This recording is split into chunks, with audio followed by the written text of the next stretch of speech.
कांड के बारे में यहाँ चर्चा चल रही है और बच्चों ने बहुत अच्छा जो है आप लोगों को बताया, वही बताया जो मतलब उन्होंने, मुझे लगता है किताबों से आजकल नहीं मतलब पढ़ रहे हैं, ज़्यादातर जो है वही गूगल से सर्च हो रहा है। तो गूगल से जब आप सर्च करेंगे तो एक ही चीज़ आपको मिलेगी, वही सबको बोलना पड़ेगा।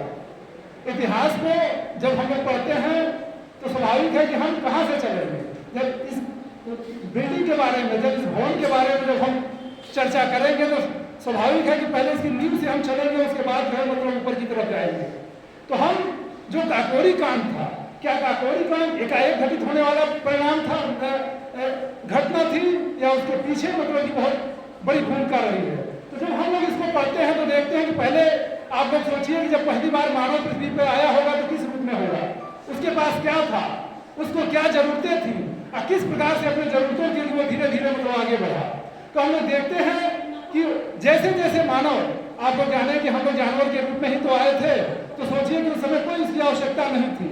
जैसे जैसे वह अपनी आवश्यकताओं के लिए आगे बढ़ा, वैसे वैसे उसका समाज उसी की तरह मतलब विस्तार करता हुआ आगे बढ़ता गया। और हम लोग कहाँ पर है, जब बढ़ते हुए हम एक ऐसी अवस्था में पहुंचे जहां धन संचय की प्रवृत्ति मतलब आने लगी। जब मानव ने जब कृषि का खोज किया तो कृषि के खोज के साथ उसके भंडारण की मतलब की व्यवस्था करनी पड़ी और वहीं से एक धन संचय की प्रवृत्ति बढ़ी। धन संचय की प्रवृत्ति ने क्या किया, आगे चलकर एक साम्राज्यवादी विस्तार की नीति को मतलब उसने बढ़ाया। और वह साम्राज्यवादी विस्तार की जो नीति थी वह किस रूप में सामने आई, वह उस रूप में सामने आई कि जो मजबूत था उसने कमजोर को अपने अधीन करने का प्रयास किया और उसके फलस्वरूप हम लोग देखते हैं कि हमारा यह जो हिंदुस्तान था वह अभी क्या हुआ, वह अंग्रेजों का गुलाम हुआ।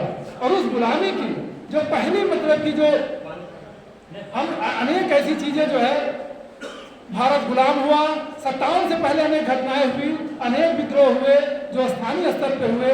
उन विद्रोहों की तरफ हमारा ध्यान इसलिए नहीं गया कि वह विद्रोह जैसे किसानों का था, आदिवासियों का विद्रोह था, इसलिए हम इस पर बहुत ध्यान नहीं दिए। लेकिन आगे चल करके हम लोग देखते हैं कि 1857 की क्रांति हुई। 1857 की क्रांति को यह कहा जाता है कि यह सामंतवादी ताकतों द्वारा, आप जैसे नाना साहब का जिक्र पाते हैं, बहादुर शाह जफर का जिक्र पाते हैं, रानी लक्ष्मीबाई का जिक्र पाते हैं, तो जिक्र पाते हैं तो ये सामंतवादी ताकतें थी, सामंतवादी जो शासक थे उनके द्वारा एक विद्रोह माना जाता है। किंतु जब हम आगे बढ़ते हैं तो क्या देखते हैं कि हम लोग ये देखते हैं कि कांग्रेस की स्थापना के साथ इसमें कौन लोग आए, मध्यम वर्ग जो था उसकी सहभागिता हुई। और उस मध्यम वर्ग के बाद धीरे धीरे आप लोग देखते हैं कि जो फर्स्ट वर्ल्ड वॉर जो प्रथम विश्व युद्ध हुआ, उस विश्व युद्ध के फलस्वरूप जो घटनाएं जो घटित हुई, उन घटनाओं में भारतीयों का इतना शोषण हुआ, उनका शारीरिक शोषण हुआ, उनका मानसिक शोषण हुआ, उनका आर्थिक शोषण हुआ। और यह कहा जाए कि भारत के धन के कारण मित्र राष्ट्रों ने जो है मतलब कि धुरी राष्ट्रों में विजय प्राप्त की, तो उसमें कोई संदेह नहीं है। जो ब्रिटेन विजयी हुआ, उस ब्रिटेन के विजयी होने में सबसे बड़ा जो योगदान था वो भारतीयों का योगदान था। लेकिन भारतीयों को क्या मिला, कुछ नहीं मिला। तो जो कृषक, जो मजदूर, जो उसमें प्रताड़ित हुए, उनके अंदर जो वेदना उत्पन्न हुई, जो वो कष्ट झेले, उस कष्ट के फलस्वरूप आप लोग देखते हैं कि आगे चलकर के क्या हुआ, एक जलियांवाला बाग हत्याकांड हुआ। जलियांवाला बाग हत्याकांड में आप किसी भी बड़े व्यक्ति का नाम नहीं सुनेंगे कि वो बहुत बड़ा नेता माना गया। उसमें कई लोग थे, उसमें आम लोग थे। उसी आम लोगों की एक प्रक्रिया क्या हुई, वह जो मतलब कि जो लोगों के अंदर उबाल आया, वह उबाल कहाँ जाके और बलवती हुआ, असहयोग आंदोलन, जो असहयोग आंदोलन की भी चर्चा हो रही थी। इस असहयोग आंदोलन में हम लोगों ने क्या पाया, हम लोगों ने देखा, लोगों को यह लगने लगा था कि हमारा यह आंदोलन सफल होगा।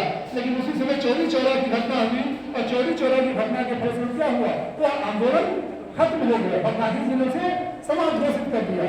उस आंदोलन की जो प्रतिक्रिया हुई, उस प्रक्रिया के फलस्वरूप आप लोग देखेंगे कि आगे बढ़ते हुए अवध में अनेक मतलब की अवध किसान आंदोलन हुआ।